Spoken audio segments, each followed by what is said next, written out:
ไม่แบ่งกันนี่โอเคเข้าใจกินไหมเนี่ย สักหน่อยก็ดีพี่ได้อะไรมาเนี่ย ขนมชั้นไม่ใช่ขนมเธอ งั้นกินคนเดียวเลย ขนมชั้นอ่ะ ขนมเธอเนี่ย โอเคงั้นกินด้วย ปาล์มกินไม่เป็นเลย ใช่อ่ะ กินเป็นแต่อะไรก็ไม่รู้ กินเป็นแต่เราจะเบียร์นะ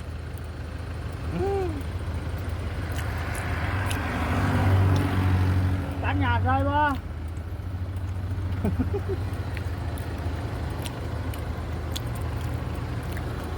ของพี่มาส่งมา